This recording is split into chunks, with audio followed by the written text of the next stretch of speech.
আসসালামু আলাইকুম। আমি ফাহিম। ডেটাবেস টিউটোরিয়ালের নতুন একটি পর্বে আপনাদের সবাইকে স্বাগতম। গত পর্বে আমরা দেখেছিলাম একটা ডেটাবেস কীভাবে ড্রপ করতে হয়। আজকে আমরা দেখব ডেটা টাইপ জিনিসটা কি।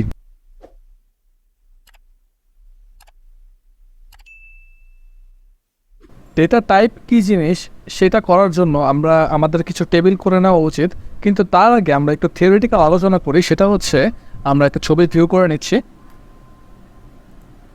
তো এই ছবির ভিতরে দেখতে পাচ্ছি আমরা এখানে একটা টেবিল আছে, যে টেবিলের মধ্যে কিছু ইনফরমেশন আছে একটা স্টুডেন্টের বা কয়েকজন স্টুডেন্টের রোল, নাম, জেন্ডার, এইজ, জিপিএস, সিটি, এই ইনফরমেশনগুলো তাদের রয়েছে, অর্থাৎ তাদের রেকর্ডগুলো রয়েছে।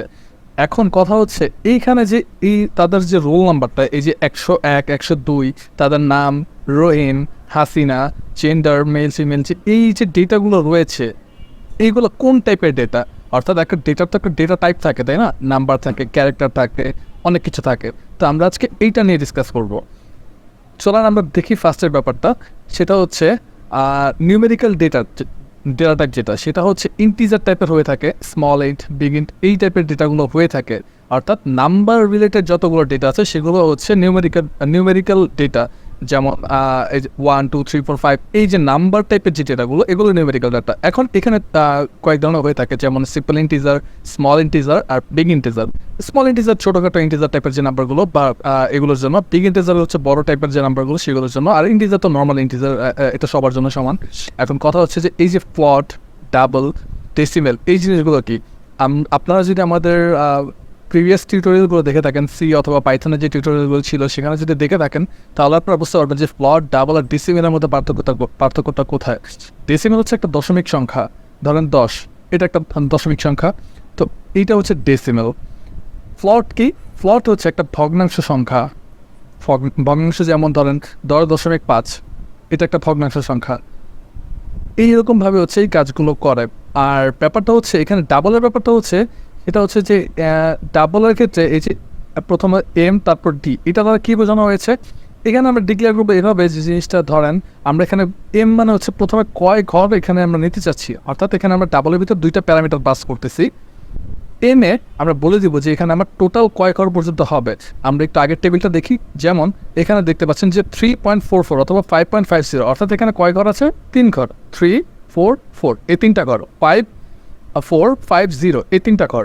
তো এই যে 3 ঘর পর্যন্ত নিলাম, সেটা আমরা বলে দিব এই এম এর মধ্যে। আর এই যে ডি দ্বারা বোঝানো হচ্ছে কি, এই যে দশমিকের পরে যে 4 4, 2 ঘর পর্যন্ত আমরা নিয়েছি, 5 0, এই যে 2 ঘর পর্যন্ত আমরা নিয়েছি, ওইখানে আমরা বলে দেবো যে আমরা দশমিকের পরে কয় ঘর পর্যন্ত নিতে চাই। যদি এখানে আমরা 5 ঘর পর্যন্ত নিতে চাই, তাহলে এখানে বলতে হবে যে ডি এর এখানে বলতে হবে যে আমরা 5। তারপর আমরা যদি 2 ঘর নিয়ে থাকি, তাহলে আমাদের এখানে বলতে হবে যে 2। এইটা ছিল নিউমেরিক্যাল ডেটা টাইপের ভিতরে। এখন আমরা ক্যারেক্টার টাইপের ভিতরে আসি। ক্যারেক্টার, ওয়ার্কার আর টেক্সট, এই 3 ধরনের হয়ে থাকে। মূলত ক্যারেক্টার হয়ে থাকে একটা লিমিটেড, ধরেন এখানে হচ্ছে আমি 8000 পর্যন্ত সম্ভবত এটার একটা লিমিট। 8000 ক্যারেক্টার আর ভার ক্যারেক্টার দুইটাই সেম, এদের লিমিটেশন হয়ে থাকে 8000 পর্যন্ত। হয়তো ভার ক্যারেক্টার একটু বেশি হয়ে থাকতে পারে, এটা সম্পর্কে প্রপার ধারণা নেই, তবে এইরকমই একটা রেঞ্জ এটা, যে 8000 পর্যন্ত থাকবে। তো আর টেক্সট হচ্ছে আনলিমিটেড, এখানে যত ইচ্ছা আপনি টেক্সট রাখতে পারেন বা আপনার ইয়েগুলো রাখতে পারেন, ডেটাগুলো রাখতে পারেন, এটা নিয়ে কোনো সমস্যা নাই।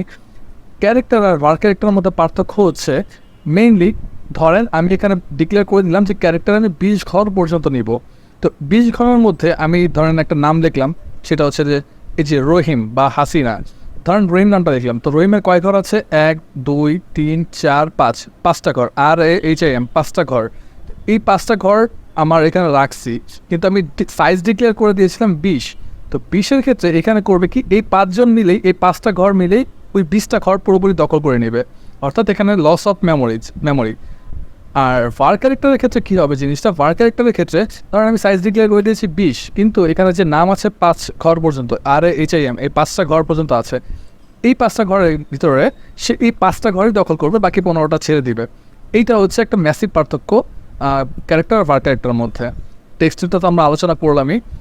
এখন আমরা দেখি যে ডেটা টাইপ, যেটা ডেটের ক্ষেত্রে কী ধরনের হয়ে থাকে, সেটা হতে পারে সাল, হতে পারে একটা নির্দিষ্ট ডেট অথবা তারিখ, আর একটা হতে পারে টাইম, যে এখন কয়টা বাজতেছে। তো এইটা হচ্ছে ডেটা টাইপ। আমরা এটা টেবিল যখন ক্রিয়েট করবো তখন এইটা আমরা ইউজ করে থাকবো। আজকের ভিডিওতে এতটুকুই থাকুক। পরবর্তী ভিডিওতে আমরা নতুন একটি টপিক নিয়ে আলোচনা করব। ধন্যবাদ।